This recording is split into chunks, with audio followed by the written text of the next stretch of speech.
Okay. And boom, we're live. Guys, welcome to Wolf Web 3 podcast. We've got Crypto Wendy on the show, number one female crypto YouTuber, influencer extraordinaire in the world. We got her on this. We got her on the conversations today. We had her back on my personal page a couple years ago, but I wanted to bring her back, get some thoughts on what's going on in the world of crypto. We've been doing some cool stuff together. I see her at events every now and then. Like we were at the, every time I see you, I guess, and I think about it, Wendy, it's people punching each other and sweating all over the place and bleeding all over the mats and stuff. But how do you enjoy those karate combat events? I think they're super fun. I like them. I just I grew up in a kung fu studio, and I've been boxing since I've been 16, so quite a long time. So it's just kind of it's fun to watch. It's like at this point, like boxing and martial arts are more of like a meme. It's just like a bunch of people that need to prove themselves, and that's fun. I'm happy for them, but it's fun to watch. I mean, it's just kind of like like walking by a street fight that happens where I'm from. So I'm happy for them. If you guys are happy, I'm happy for you. Me, it works. It's kind of funny. Like we know what's going on, yet it's like still we can't not watch it sometimes, especially if we know the people that are going in. At Token 2049, I know Ashley Decan and Aaron and Blonde Broker are gonna go at it together. I have no idea what to expect there. I'm nervous just because I know they're friends and I like both of them. Do you have any thoughts on any of the stuff that's going on in Singapore? I'm excited for the fighters to fight. You know, they get a bag, they get to make some money, so that's cool. Me personally, I've been in enough fights myself. I would not want to fight somebody that I like. And I Yeah, wouldn't even want to fight somebody that I don't like. I'm like way past that in my life. Like I train for mental health purposes. Shout out to the Self-Care Lab out of Montclair, California. If you guys want to donate, go to my website. They've been up there as well as House of Roof, so we're always representing for them. But yeah, I'm happy to watch people fight, and I just hope they understand that it's very emotional. It can be very emotional at times. definitely. So listen, we're gonna dive into a whole range of topics. I feel like this is a good place to start. And I don't know. I don't see this question being asked enough. And I think it's good for podcasts.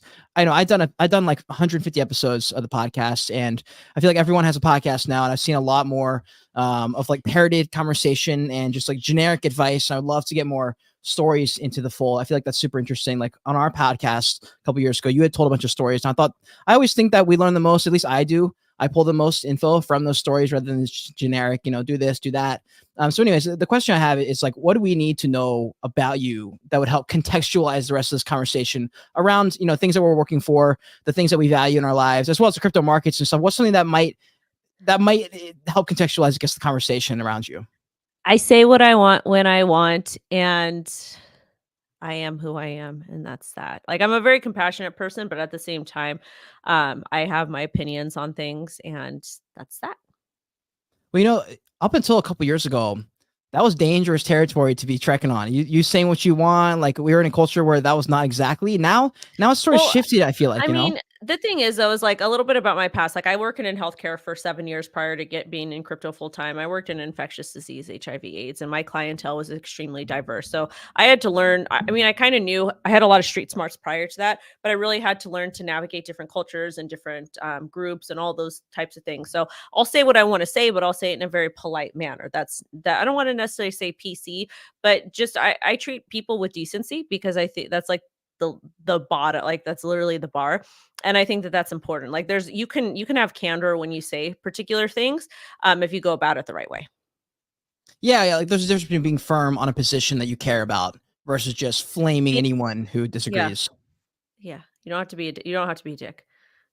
I'd agree with you there. So the question here. So cycles have looked very different in the past. I've heard we have spaces every single day talking about, what people think about the market, if it compares to this market or the 2019 or 2018 or 2022. I'm curious for you what life has looked like, as well as any thoughts on the differences about this cycle versus prior ones. People aren't even trying to hide their intentions anymore. I mean, I feel like at least in previous cycles, there were many different companies and entities that were really trying to build something to be revolutionary. And then, their companies ended up failing and then they decided to do a ridiculous but I feel like in this particular market, we're seeing so much greed and it's getting worse and worse and worse. And people aren't even hiding it anymore. They're not even trying to build something. They're not even trying to do things that are different, which is fine. And I think eventually, like we will start to see that again, but the election is going to be pretty big. It's going to play a pretty big role in that, in my personal Yeah. opinion. Yeah. I don't know if things like Pumped Up Fun had to do with that. There's a lot of rhetoric in the last couple of months about whether or not that was good or bad for the ecosystem. When the music was playing, everyone was happy. I was happy. I don't think we Well, thought this is past, the thing, like, this is the thing, is people pretend that they don't know what Pump.Fun was, and they pretend to be like, "Oh, this and that and this and that." It is what it is. Like, everybody is in crypto to make as much money as ethically as possible, and there's no issue with that. Like, it is what it is. But a lot of people play dumb and, they pretended that this was some sort of narrative. Like, this is the thing, Pump.Fun is for gamblers. It's for people that are interested in gambling, people that understand the risks, etc. And I also feel like too, majority of the people that are playing around on Pump.Fun, they knew what that was. They knew exactly that there was rugs. They knew exactly that there's unscrupulous behavior, etc. Like, it wasn't like we got brand new people coming into crypto. Like, nothing that came out of Pump.Fun was supposed to be revolutionary. Just a way for people to make money in a different aspect, and that's fine. That's their business. But I don't think we can sit here and say that, that the current people that are in the ecosystem didn't know what was going on, because there's no new retail here. mm. There's very, very, very, very few. Like, I don't know anyone brand new that got into crypto. Yeah, that was one thing I was worried about. Is it did feel like a game of people trading money amongst themselves and things like that. And I was gonna ask this before I do. I wanted to pull up your account real quick, just so people. I'm sure they know if they're watching this. I feel like if you've been in crypto for more than 6 months, you would have found Wendy's page. But here's her Twitter. For people who aren't following her, definitely give her a follow on Ooh. X or Twitter, and as well as if you're trying to stay up to date on YouTube, this is the way, fam. Yeah, She's on live literally I every day. post yeah, I go live every single day, and then I also do stuff on TikTok also. Like, I do, like, the breaking news on TikTok and on Instagram. We get that content out super, super fast, but I make a lot of content every single day. Let's go. I love it. Love it. Yeah, I respect the grind. It is definitely a hustle. Even if you have help, it is still a hustle. So, anyways, the question I was going to lean into was you had mentioned, there's not as much retail interest. We're not seeing the interest that we saw that we maybe would have thought would hit at this point in the market. You were also on the Killer Whales show. I believe they had another season. I believe there's maybe even multiple of these shows coming out in the crypto world, as far as an investor side, and then people pitching, and then people even watching, and they're looking to add some segments into it. Curious if there's anything you can talk about on that, or if there's any insights you pulled from filming. I mean, I always have fun doing the whole killer whale thing. It's great. It's fun. It's interesting. People always get confused, especially in the crypto industry. Which is not that they get confused; they just play dumb as to what it is. Like, people really thought that, like, it was supposed to be a show for entertainment, but people are like, "Oh, this is bad. This is not representing the industry good." Blah blah blah. But meanwhile, there's some random racist cartoon avatar that's saying terrible things. So it's like, you're mad about what I'm saying on Killer Whales, or what this person is saying, or how it's being portrayed, but you're dropping this word and that word and whatever. So really, what is it? Like, we're doing this for entertainment. You're doing it to be hateful and disgusting. So like, I mean, it kind of depends what it is, but it was always fun. Like, I enjoy doing it. I think it's a great time. I like to see innovation. I like to see people competing. But at the same time, like, there's other concepts that should be explored, especially in crypto. And hopefully we start to see some of that happen. Have you found any, by the way, in this last cycle, any projects where you were like, you know what, this is not something I maybe would have given 2 cents to in the past, but for some reason I'm interested now? Like, has your thoughts, like with the NFTs, for example, during that first cycle in 21 and 2, I was like, dude, some of these are going to change the world. At least, this many I think will change the world. And then majority didn't, and they crashed. And I think maybe people got bearish on trying to build anything because they were like, It wasn't okay. that people got bearish, it's just the way like, NFTs were created. Like, Bitcoin allows people to hold their own money. Bitcoin Mhm. has its valid use case in that aspect. Like, Bitcoin is money, it's property. It allows you to essentially break away from the banks or any other predatory third party. NFTs are essentially like Bitcoin is to money. Like, NFTs are supposed to be to creators, to artists, to writers, to screenwriters, to musicians, like whatever that is, to track digital collectibles. But it just kind of became a mockery. Like, all the 10,000 generative profile things, like, that's not what an NFT is. Like, yeah, you can go ahead and use those IP rights, but who's really going to want to use that? Like, Pudgy Penguins did a really great job at that. Sappy seals are cute, but Pudgy Penguins really set precedent for that. But at the same time, like, we're looking like there's only like a few NFT music artists that are still around, that are still actively creating, and we just didn't really see a whole lot of that. And it was kind of disappointing to see the crypto community just be so upfront with being okay with stealing people's music and stealing people's livelihood, and just get into the PFP stuff, when in reality that's not what NFTs were for. Like, the backlash that a lot of the artists get for, like, yeah, we need royalties, and then people got mad at them for wanting to make a living, is just absolutely absurd and ridiculous. Like, It's just kind of mind blowing. But again, it just kind of shows how greedy people are, and that people don't really care about artists and the real creators. And that's a hill for me. It's something that I'm very, very passionate and I advocate for. My daughter's an artist. People that I love most in this world have been artists and creators and musicians. And I literally watched them get absolutely destroyed by record labels and all kinds of stuff. Yeah, definitely. What's interesting, my arc in crypto land came from NFTs at the beginning, and then crypto altcoins, and then just trying to learn and watch as much content from people that I know who'd been in the industry longer than I have. And slowly over the last couple of years, I found myself getting kind of orange pilled. And I think it was just the fact that I didn't give Bitcoin a deeper look. I just figured, oh, it's the top coin, period. Like it's just like all these other ones. It's just something you buy and it goes up, hopefully. And I started to do more research into it. I finally, after a long time, like read the 8-page white paper. I've been putting that off for like 2 years, thinking it was like 100 pages and it was way over my head. Ended up being very simple. Was nothing like I thought it was going to be. Well, it's And not really simple though. That's the thing, is like you have to be kind of tech savvy to understand what it is. It took me a couple times to read it or to really understand what it meant. Like I would go through and have to Google some terms because like I don't come from a strong tech background. Like I come from a mm, math background. I come from, a healthcare background, customer service, communications, like marketing, like that type of background. So I feel like it is still kind of complex and it makes it hard for people to understand. But Bitcoin will always be special. It will always have its place. Even though we have all the ETFs that have come out of the woodwork. well, I had asked Rob, actually. We had Rob from Digital Asset News on recently on the show, and I asked him, I was like, what would happen if the government just said, you know what, we get it, we're on board, it makes sense, we're gonna do the thing, but we like Ethereum better. Ethereum's the one we're rolling with, and we're gonna move that way. Does Bitcoin suffer? And is there any scenario where Bitcoin suffers more than it wins in a scenario where Ethereum is like picked as the coin? Well, I mean, it's not that. Like, this is the thing. Like, what makes Bitcoin unique is that Satoshi is anonymous, and he or she, whomever entity, is anonymous for a reason. When you're talking about things like Ethereum or Solana or Cardano, like other projects that are not Bitcoin, like they have foundations, they still have people essentially kind of running it in some sort of capacity. But at the same time now, because we have all the spot ETFs, Bitcoin's essentially kind of lost the plot. And it was kind of upsetting to Mm. see so many people, cheer on the ETFs. Like I'll cheer on the ETF all day and I'll be super excited for it because at the end of the day, it's going to pump my bags. Like I'm going to make more money that way. But is that really what we want? Do we care more about making money than we do having being able to practice liberty and to own our own assets? Because what's happening is we have these large entities with unlimited money coming in that are buying, buying, buying, buying, which takes away the opportunity for the underdogs to buy at a reasonable price. Yeah, it seems there's a bit of a disconnect in the communities in crypto land. I don't know if it's because if it's a knowledge gap or if it's purely just desires out of the I mean, ecosystem, like we why they're there. But we talked about it, like, people got super greedy with the memes with Pumped Up Fun, people got greedy Mm. with the NFTs, like, there's an abundance. I don't even wanna say abundance, there's a plethora of greed in our industry, and I get it because we're talking about money, but at the same time, where does humanity come into play? Like, where do people want to actually do better for their communities? And that's something I talk about all the time. Like, I'm not one to idolize celebrities or idolize rich people, I joke around a lot about it on Twitter because it's funny, but, like, at the same time, like, like, I just don't understand why we're not doing more good, with our industry because we have the ability to.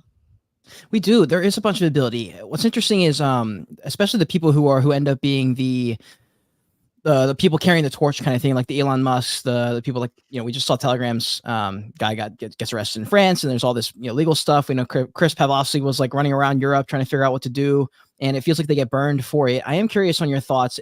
At least from mine, it seems, and I don't know because I don't know if I can trust the algorithm, but it feels like everything's getting increasingly more dystopian as the months go on, to a point where I'm like, okay, what does 5 years from now look like? A couple years ago, it was almost fun to kind of see if we could project a little bit and cast a little bit of vision for fun. And now I'm getting to a point where it feels kind of heavy, and I'm not sure what direction we're headed. And I am curious on your thoughts on the next few years. I mean, it's scary. I'm a parent, so anytime I make a decision, my kid, she comes first, and I base that decision around her. Like I built my entire Mm. career in crypto and on social media around my child's schedule, because I'm the only person that she can rely on to do those types of things. So it just, as a parent, it scares me. because again, like we talked about, there's a really big lack of accountability. And I think a lot of that has to do with what's happening in people's households. Like people, they get married, they have kids, or they just decide to have kids out of whatever reason.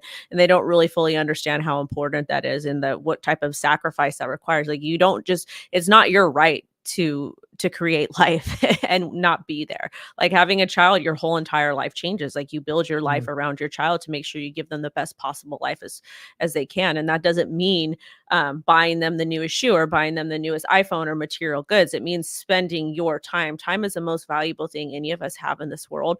And your time should be dedicated to supporting and teaching and sharing with your child so that when they grow up and they go out in the world, they're able to showcase decency to other people, and they turn out to be good people the best of their ability. Like obviously you can't anticipate or force your kid or your child to be a good person, but at the same time, like that's the goal. And Mm. like there's a lot of parents that just don't spend that additional time with their kids, and that's probably the scary thing. Like all the drama that we have in the world, especially with the US, like with the social issues and the pew pew violence and the drug stuff, like a lot of that is stuff at home that parents are just not dealing with or they choose not to deal with.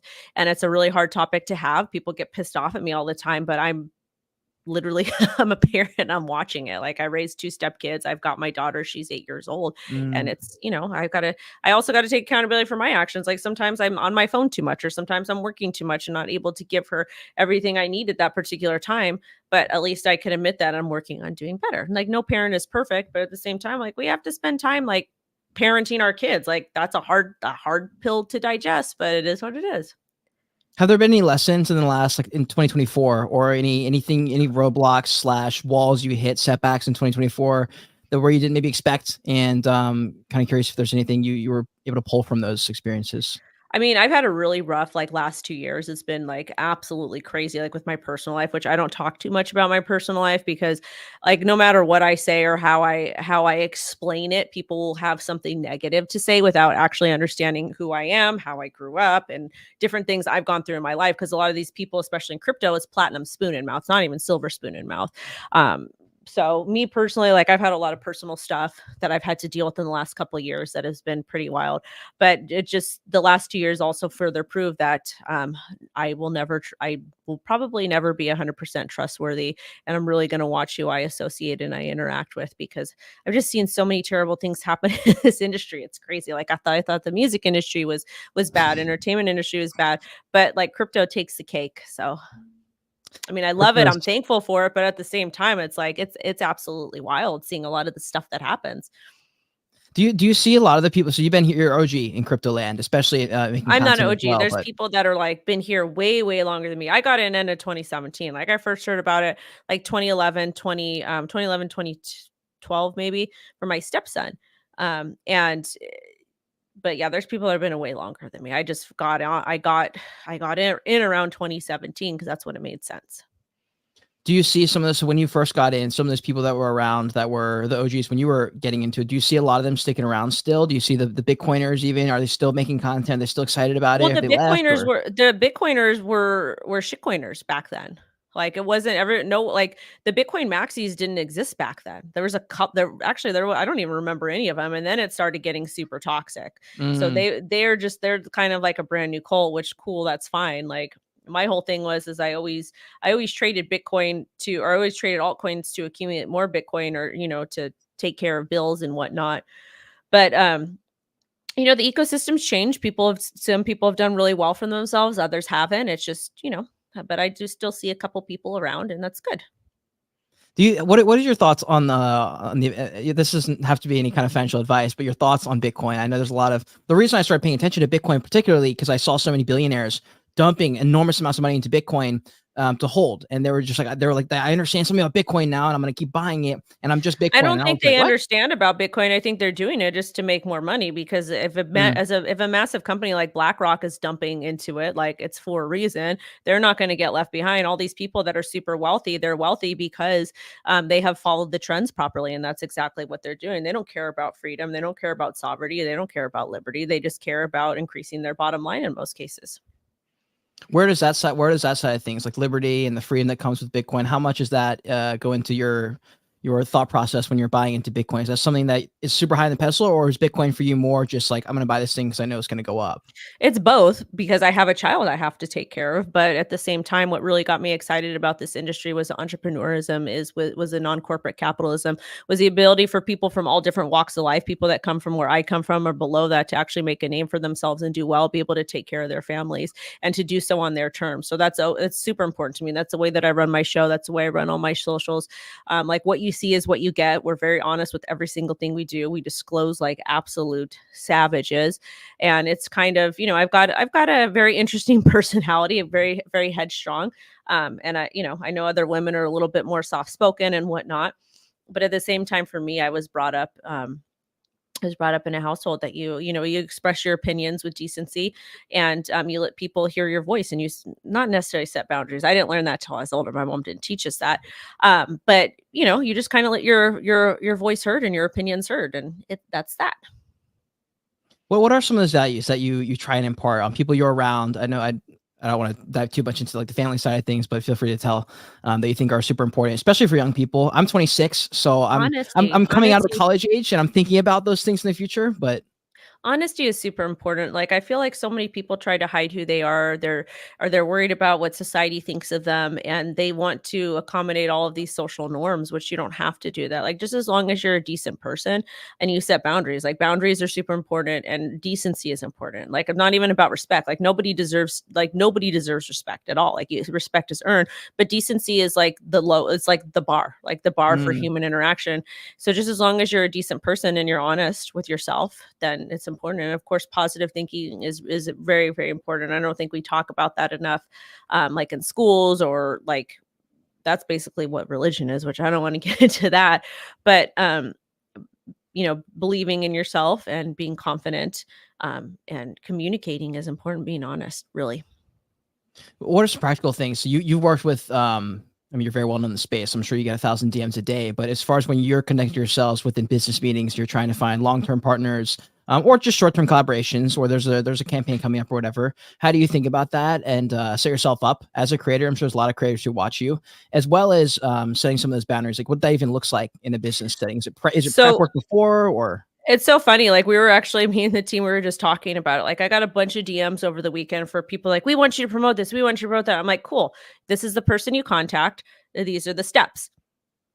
They're like, well, we don't want to do that. How much are you going to charge? Mm. There's some cases where I don't charge companies at all. Like the company has to fit with our ethos and with our values. Like we have a very strict process on everything we do. We do the best we can, but we're very particular on how we do things. And if you don't want to accommodate that and you don't respect me enough, then I don't want to work with you. What are some of those things? What is the main ethos behind everything that your brand is about and companies you work with? We're very honest with with who we work with, well, why we work with it, work with that particular company, why it's exciting. It's just really about. What? Sorry. No, I gotta, I gotta, I'll deal with that later. Anyways, can you ask me the question again, please? I was, I I get was the like, most random, like, people in the people in the entertainment industry are absolutely insane. Can you ask me I believe again? you. Yeah, absolutely. It was a question around like the ethos around everything that you associate your brand with and the things you're trying to impart on the industry. So I have a saying that we tell people on the channel all the time. Hear what I say, or hear what I say, but listen to yourself. So it's basically hear what I'm saying, hear what Cade says, hear what this person's saying, all these different influences, all these different opinions, etc. Hear what all these people are saying, but listen to yourself. And that means continue to go do your due diligence and seek the truth and come up with a narrative that makes sense for you and your family. Mm. You know, this question, there's a question I had asked, I think in the last episode, and it's very interesting now with where we're at in the market, but there's a lot of conversation happening. And I had a few people ask me to ask you. So I am curious in your thoughts on the metaverse, if that is still a word that we should even be using or thinking about. I feel like I haven't heard that term come up in a while. The metaverse is very real. We're just not there yet. It's gonna come. Everything is going to be 100% online. Like we're already live pretty much online, but it's not coming as fast as some people anticipated it to come. And again, like we had so many different projects in the last bull run that I think they're really excited. They wanted to create legitimate metaverses, but at the Mm. same time, like just because you have this really great idea doesn't mean it's going to work out. Like how many burger joints pop up all over America that go away? How many coffee shops pop up that end up going away? They're great ideas. They're just not executed properly. And I feel like we have that same thing that's occurred when it comes to different sectors in crypto. Sorry, technical difficulties on the camera. No, I would tend to agree with you, especially on the metaverse side. The conversation around whether or not we're already living in that world currently and what we look like. I had brought this up in a prior episode about the Amazon stores that are going around right now, where you go in, there's nobody working there, or you go to the Oh, I hate restaurants those. where it's iPad. Yeah, They're what are horrible. your thoughts? Because it's very I split. hate them. What do you I not like hate about them. it? I think they're absolutely atrocious. I think that humans need interaction. They need to communicate with other people. Um, you know, and I think that they're absolutely atrocious. Like there's a Popeyes that's by my house that I go to every once in a while. Um, and they have one person inside working, and they have a robot that does the drive-through stuff. Like I like to interact with people. Like I don't want to deal with the robot. So I don't like it. I don't think it's good. I don't think it's healthy. I think there's some sectors that need to be I think there's some sectors that need to be that need human interaction, and we should be Mm. very careful what we're willing to give up for advancement of technology. Do you think we're biased because we work online and most of our interactions are virtual? Do you think the average person is I'm not agreeing biased. there? I think I'm so thankful I get to work on the internet. I get to be a stay-at-home mom. I get to, be at home and be super close to my kid. God forbid there's an emergency, but I also come from a healthcare background. I'm Mm. also a mother. Like I understand the need for human interaction. Like they recommend that both mom and dad do skin to skin with baby for, however long you can. And human touch is important. They've also shown there's been studies of people that go in and they volunteer in person in NQs or retirement homes, those types of things. It actually helps people a lot. And even with your baby kids that got that skin to skin, um, they ended up they did a little bit better than the babies that didn't. So human interaction is super super important. So I'm not biased about it at all. I just understand the importance of having a healthy Mm. medium, a happy medium. It's okay to work online and be remote, but at the same time, like when I like this weekend, I want to go to the beach. I want to go get like a little place and spend the night at the beach, just to kind of get out of the office and Yeah. interact with people, be around nature, go to a restaurant, go look at little shops, just get out and be in public. I think the removal with that will absolutely destroy society, especially American society. Like as it is already, our kids are already so detached from everything compared to how we were. And it's kind of a scary thought to see. Like I don't see kids playing around outside anymore. So Mm. it's a bit scary to think about that. Like when I was growing up, all the kids were outside, like everybody was walking home from school together, and now we don't see that, and it's scary. It is a bit strange how that's kind of happened. And do you think it's a United States thing? Do you see it happening around more in other countries? Do you think it's more of a US situation? I know when I went to Estonia last year, everybody was outside, like regardless of the Really? weather. I think it is a big I think like America's got a lot of problems. Like we've got a like I said, parents are not parents in America. But it's absolutely wild. Like you'll get niches of communities where you will find it, but it just to me it gets like a little bit starts to get a little bit wild like to watch what's going on. Yeah, it's definitely intention that you gotta go and jump through a few extra hoops and make it happen if you're trying to find that sort of thing and probably get deeper involved rather than um, like if you're talking about like church, for example, if you just go to church on Sundays, you're not going to be nearly as tapped in having a good time as if you're, versus going in and trying to find some people within the church and, meet up with them once or twice a week. You have a lot better of a time, but it takes that extra step to kind of put yourself out there. And it's risky. Like one thing I had thought about was, when you try and enter back into society and talk to more people, the risk is that you go, or the benefit is you get to talk to people. The risk is you run into people that, don't agree with the things that you agree with. And then now you have all this, But that's stuff going life on. though. That's all part of life. Like, can you? Right. I remember being. I actually remember my first day of kindergarten, which is weird because I don't remember a lot from my childhood because my childhood was a freaking hot mess. This super super crazy, like really really bizarre. But But I remember being, like, super nervous and super scared that kids were gonna not like me, and of course, a lot of Mm, kids didn't like me, and I was just very different, but that's kinda part of life, like, you can't go yeah, like, I don't know who thinks that they're gonna go out and they're gonna get along with anyone, like, with everyone, like, part of life is like, even on the internet, I don't get along with lots of people on the internet, and that's okay, it's yeah. human nature, it's just learning how to interact and communicate with people. Yeah, I agree with you. I think that risk is just nerve-wracking. It's potentially that COVID caused some of it or just at least Well, expanded there on was it so already a zoomed lot of in. undiagnosed mental issues that we've had, especially in America, because everybody's super entitled. Like even myself, like I find myself, complaining and being upset about this or that. But really, when I think about it, it's like, okay, why am I? It's a hot day outside. I can be outside. Working in the heat, or I can just be stuck in a house that doesn't have central air, like those types of things. I feel like a lot of people were so used to getting this, everything like this, we kind of forget where we came from, and we kind of forget how other people are living and whatnot. Do you think you had mentioned kindergarten just now that memory had popped up? I've got like kind of like you, I have a couple memories here and there that are scattered. I do remember I was quite uncomfortable for a lot of my younger years, so I ended up just probably pushing it down, just trying not to think about it as much as I could. Any Yeah. of those early memories that come to mind that you think shaped sort of how you looked at the world? Were you also the same in like as early as kindergarten as you are in that mentality? If you're like, I'm gonna just say what I want, they Yeah. don't like it, they can deal with That's it, how kind I of was thing. brought up. Like, my dad was super, super stubborn, like, super headstrong, but he was also very intelligent. He was very successful before he got sick, and he was like a tough guy.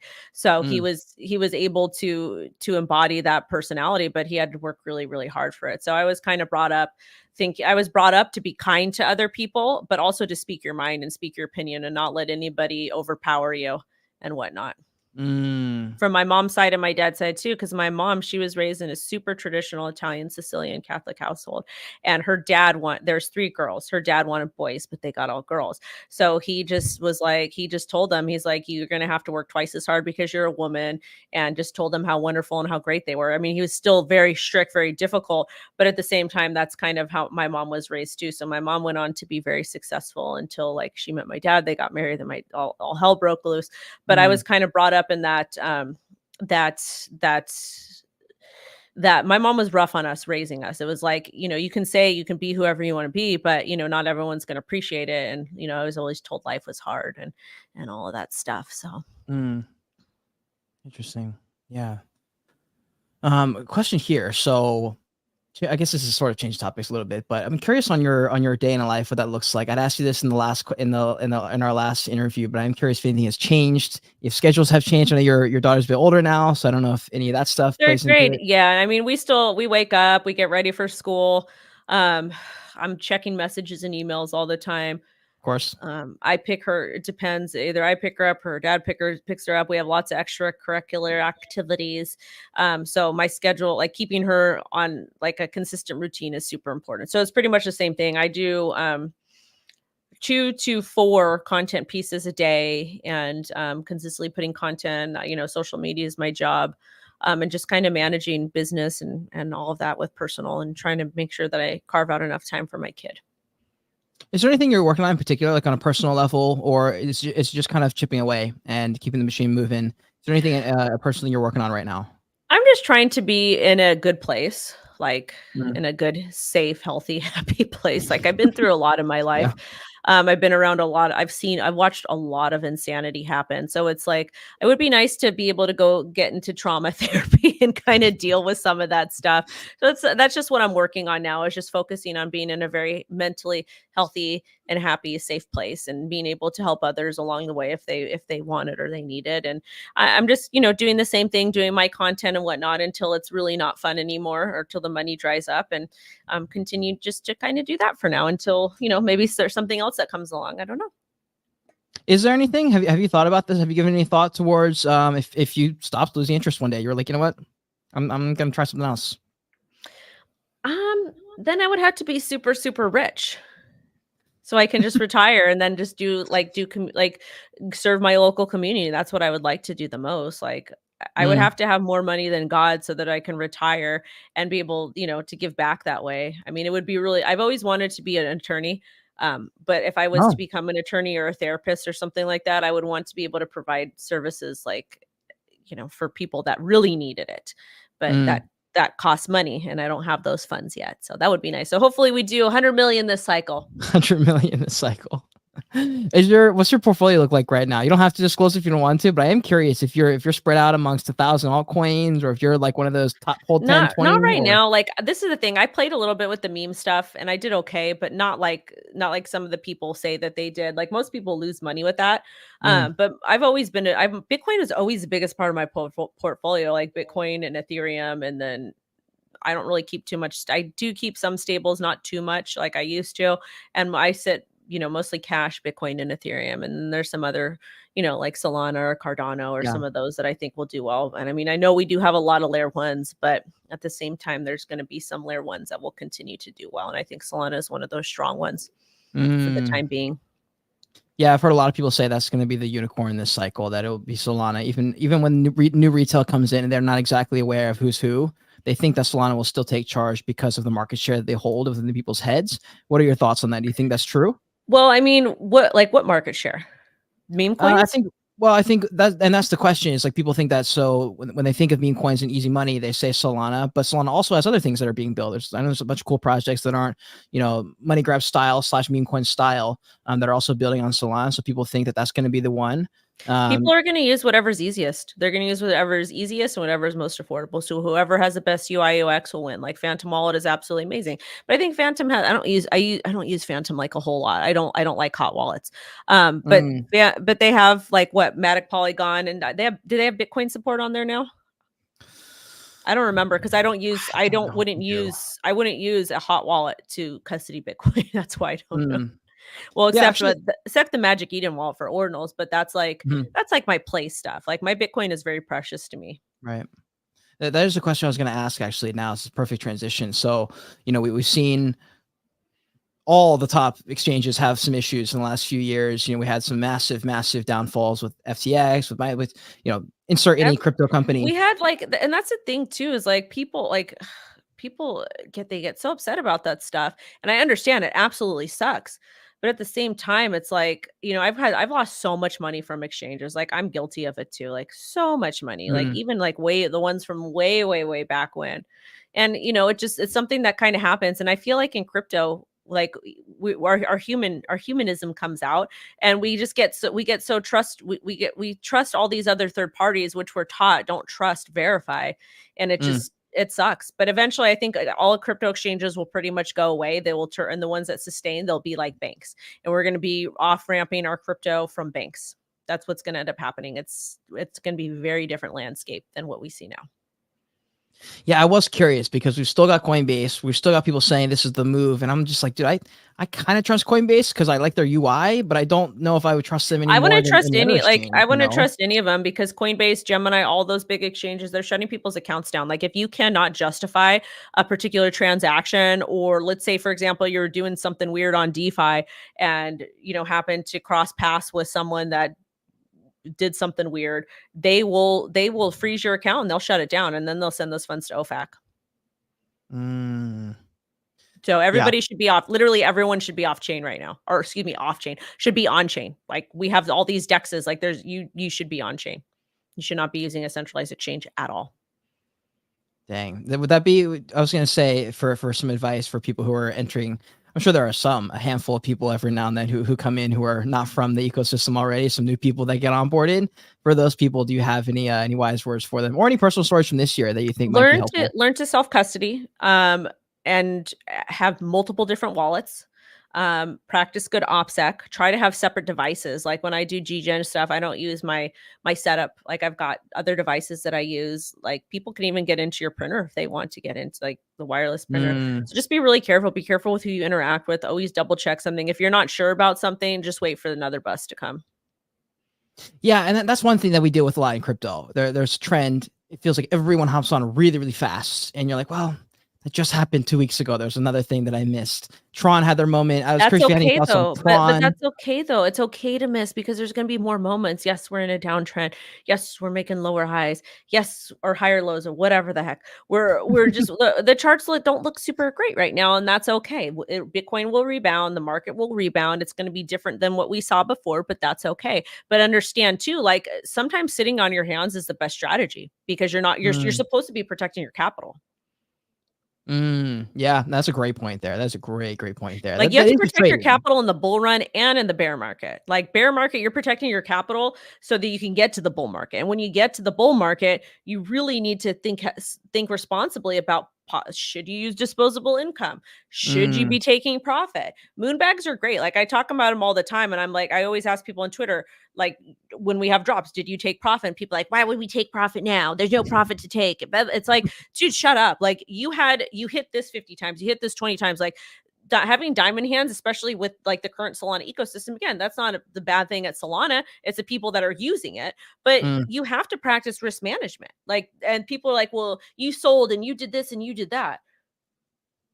You don't have to sell everything. Like, you could just make a mm. moon bag. It's when you remove your disposable or your initial investment, profit enough for taxes, and you hold the bag. You could stake it, do whatever the hell you want with it, and then just move on to the next. Like, you're here to make money. That's part of protecting your capital. Yeah, yeah, very great points over there. Also, I just realized hadn't even clicked the. I just realized there were comments coming in here, and I did not see them until just now. I apologize for people who left comments earlier there. Bro's still rocking the near glasses. You know, it's funny people call them the near glasses because I stuck a sticker on there I a have a couple months question for ago. you. Yeah, What did you think about Nier's marketing stunt? to be completely honest, I'm not a big. I think it worked. Like I saw some numbers and there's an uptick. I'm sure that's always how it goes with those things. I'm not a big fan of that kind of stuff. For me, I think it's like the third time I've seen it. I think it's because I wasn't that interested in it. But they're gonna do what they're gonna do. I liked it. I People don't got pissed know. off at me, but I liked it. The reason why I liked it, it was something a little bit different. You didn't know if it was like bad or if it was good or if it was like illicit stuff that was happening, but it was Sure. entertaining. They did a great job marketing to the crypto community because again, when Mm, you're dealing with marketing, like you got people talking about you. Did they market to non-crypto people? No. Was that their intention? No. So I thought it was that's a good interesting. point. Like, I mean, I thought it because we're talking about it now, and no one Mm, really talks about. I don't. Only time I talk about Near is if like I do coin requests and nobody requests Near. So, and again, I don't have an mm, issue with it. I don't have an issue right. with any of that. I just thought it was interesting, and people got pissed off because they always get pissed off, and then I get to yell at people on the internet. Yeah, I'm not sure why they get mad, but I guess from my end, I saw really relatively quickly that they were doing a lot of replies talking about the redacted conference in Bangkok. So I pretty immediately I knew it was not a Yeah. real thing, and I was like, it's fine. Like they're gonna do what they're gonna do. I guess I'm not so much into that world of the marketing side of things. I think they had fun with it, and you're right, it is different. Near protocols, bashed because they're too boring. It's too quiet over there. They need some more excitement and stuff. So maybe it's a push in the right direction. I'm not as involved on that side of things, but no, no, William, I appreciate you noticing the glasses. I have had those glasses before I started making content around your protocol. But and then I appreciate the rest. I see Seth in here, Shamana in here as well. Great to have everyone. I want to shift a little bit into. I feel like this would be helpful for context of the conversation as well on maybe who's been your greatest influence in the crypto world and then broader, not so much crypto, but just life in general. If there's any influences that come No to one in mind. crypto. No one in crypto. Like, it's like a big circus here. Really, really big circus. Who are my influences outside of crypto? My great aunt. Hmm, why? She was one of the women that broke glass ceilings on Wall Street. She was one of the women that was working at a chemical bank in New York. She was an immigrant, worked in a sweat shop, applied at the bank, got a job there, started sweeping floors. She was working when women really weren't allowed to work, like back in I think the 50s and Wow. whatnot. She worked her way all the way up. Well, she trained like the CEOs and all kinds of stuff, but because she was a woman, she wasn't able to hold those positions. But she worked and Mm, she lived life on her terms. She was a devout Catholic. She took care of the neighborhood kids. She was always very loving and giving. She took me, my sisters, my mom in after my mom and dad split, and she let us continue to live there shortly after my dad had passed away. And she was always just a very selfless person. She cared about helping others around her, cared about helping the church and all of that. And she lived life on her terms and did really cool stuff when women weren't allowed to do cool stuff. And those of you listening, watching, I'm not a crazy feminist at all, any way, shape, or form. I just like to applaud people who do really cool shit when other people aren't doing it. Like my grandma did the mm, complete opposite. My grandma got married and had 3 kids and stayed married. My aunt lived a fruitful life. She traveled the world. She worked in a heavily male dominated industry and did well for herself. My mom actually has a watch that the chemical bank gave her for 25 years of service. That was from Tiffany's. So that says Love it. a lot. So that's probably my hero, somebody that I would look up to, is somebody that was so sick in the years and years and years before she passed away, but Mm. continued to give and to be kind and showcase compassion and love and acceptance to everyone around her always, even though they were cuckoo. Were you able to, you said this is your great aunt, right? My great aunt, yeah. Were you able to connect with her and talk with her at all? Or was it Oh, just, hell yeah. stories you've been, okay. No, I she moved us in, like, my parents got Oh, divorced, we okay. had Got it. Okay. nothing. Got it. She moved us in, and then, we stayed there even after my dad passed away, and I would when, she'd go back and forth to Brooklyn, and Mhm. anytime that she would come, like, I would always call her, I think, every Wednesday, Mhm. after I was, like, an adult, so I'd call her every single Wednesday to catch up and to chit chat. Do you remember anything she had said specifically, versus, the things you were watching and observed in her and you were like, "Man, that's cool." But is there anything she said that you remember that comes to mind? Oh, it's probably not appropriate. No, she was always a very kind person, and she always was, always not didn't want to judge people or whatnot. Like she was very like she was because she's a Sicilian Catholic from Brooklyn, like Mhm. very like would tell you, she wouldn't sugarcoat anything, but she was very strong, and she was very ladylike, but at the same time she was very um she was just unapologetically her. It was more of her Mm. actions. Yeah, that's interesting. I'd also say, like, for people who have influenced me, probably more my dad than anyone, just because I would watch his demeanor. He never really lost his cool, so I think that's something I took with me. Nothing he never said to, like, not lose your cool. He just didn't lose his cool. He was just relatively calm when things went wrong, especially, and I think that's been very helpful. There's a Yeah. story that I've heard told a million times about I think it's called, like, the maybe story, where the dad has, like, he's like lives on a farm. His son, like, falls and breaks his arm, and all the people come and say that's so terrible that your son broke his arm. He's like, maybe. And then, the war comes and they're taking away all the guys to go fight in the war. And then they don't take the son, and, he doesn't have to go to war. And so they're like, "Oh, that's so amazing. You get to keep your son." He's like, "Maybe." And it's like, basically the cycle keeps repeating. And I guess one of the lessons you can take there is you don't have to overreact and freak out at every moment of the stage of your life, because you never know how they're going to pan out. Right. I am curious though, when you first got into the content world, you said it was 2017-ish. Is that when you said you started making content? Like, is there any differences when you first got in versus now where you are today with how things have panned out? Also, maybe in the broader crypto world, as well as just your career. I mean, I first got on Twitter and there was like no girls there. There were some, but not any. Like girls were not Mm, allowed to post selfies. Like if you're a girl on Twitter, they were just absolutely they were horrible to you. And now you get to see we see so many women making content and like all kinds of stuff. And it's really cool to see, like really, really cool. Cause that like embodies crypto, is people from all different walks of life being able to be who they are, making a way for themselves. And I absolutely love that. But it was a lot different from when I first started. Like back when I first started, I started the YouTube channel to showcase my meetups because I had mm. audience from a global scale, and then the channel came into interviews, into technical analysis, and then I just started the daily news show. Love it. Love it. I had a few questions here. We got a few minutes left. These are kind of like random-ish, but a couple of these were very interesting. If you could participate in one historical event, could be crypto or not, what would it be and why? Ooh, one historical event. I don't know. Honestly, I haven't really thought about it. It would be nice to go back to like the 80s or the 90s or maybe even like the 70s and kind of live and be around that. That would be cool. But like a historical event, there was so much turmoil that happened. Like I feel like we Mm. don't know everything that happened. But I would definitely like to Mm. experience, a lot of the music stuff that occurred during those times. Well, I was gonna, that's actually an interesting point. Like, what do you think they will?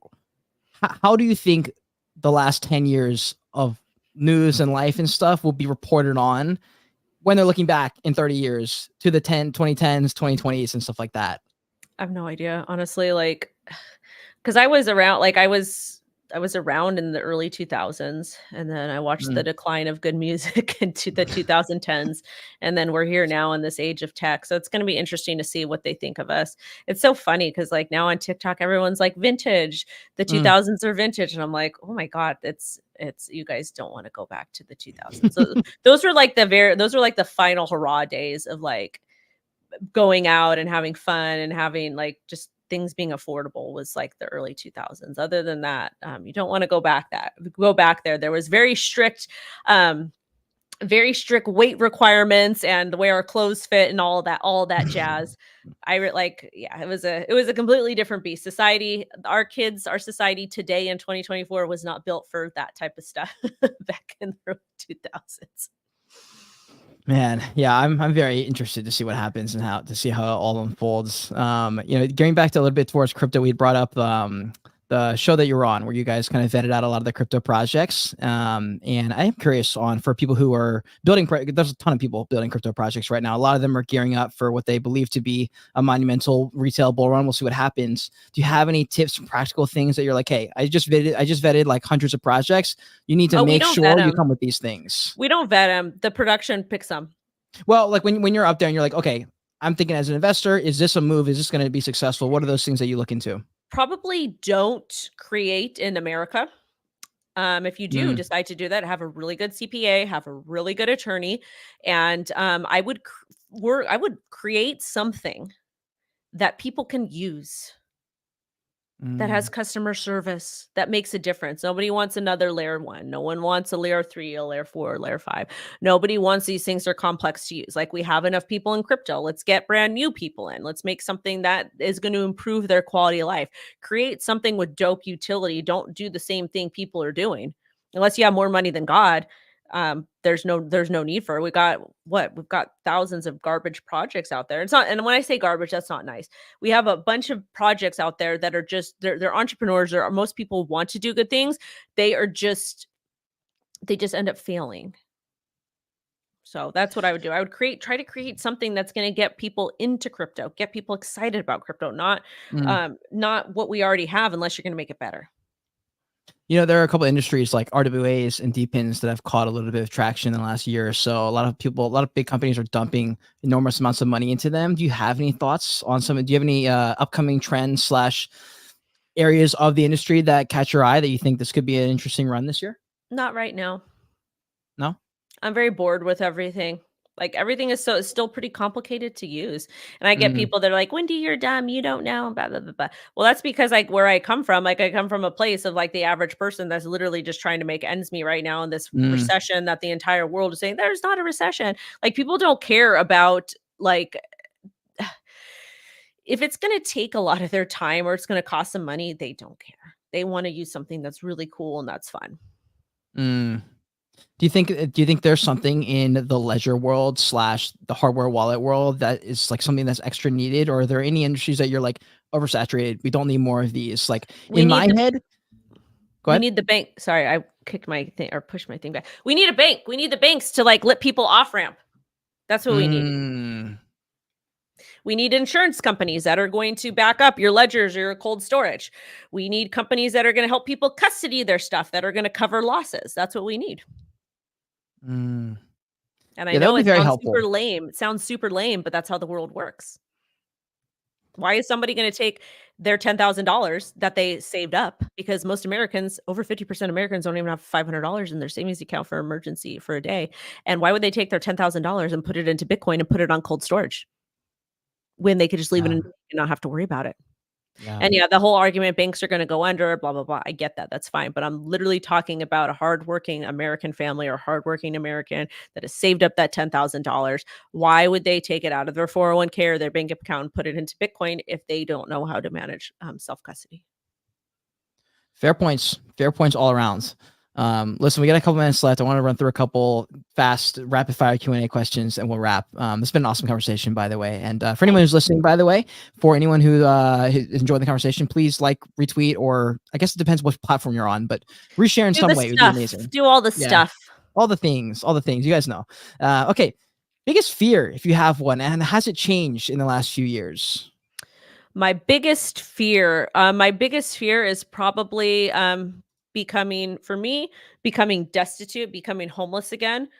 Mm, And but the biggest one is something happening to my child. Because if I don't have financial ability to take care of my child, that's bad too. So those are the two biggest things. yeah, yeah, definitely. What about maybe the hardest thing you've worked through and come out on the other side of, if anything comes to mind? Mm, I probably can't answer. I hear you. That was a heavy question. Well, You just it would either because, come to like, mind or I'll tell you this, I've been through a lot of shit, like, a lot of, like, things, like, I've seen things happen to people that, like, you see in movies, and you're like, "Oh my god, that's terrible." I've been around that type of stuff, and just being able to be still alive and to have, like, 10 fingers, 10 toes, to still mm, have majority of my mind, like, that's, like, a cool thing to be able to overcome, and being put in situations where people are doing bad things to you and you don't have, you're not able to fight back, that sucks too. So the fact that I'm still here and I'm semi-healthy, woo. let's go. Do you attribute like boxing and the fighting, the MMA, and being active to a lot of that? Yeah, because it Feeling taught better me, and because after my dad died, I lost my protector, so when I learned how to mm, box, it taught me to I can leave bad situations and I can fight back, so it gives you this sense of confidence, and it also is so good for mental health, like, it is the best form of therapy. I've been to dozens of therapists throughout my life, for all different types of reasons, and boxing has mm, been the only thing that has really, really helped me because, it gives you this, because because you like do the fitness stuff too, right? You came from that. mhm, Like if you're able to lift, like, okay, like let's say you're getting ready to lift your next set and you're going up from what you did before. That whole mental thing, like you have to prepare yourself for that mentally, and you have to definitely. prepare yourself to be able to actually do it. And you're like, oh my god, that's awesome. That's the same thing with boxing. Like boxing is a little bit different than MMA because it's more, in my opinion, it's more mental. Like you Mm. really have to figure, like it's a lot harder because you can't use all of your limbs. You really have to figure out what your opponent's move is, and then figure out how you're going to counter that.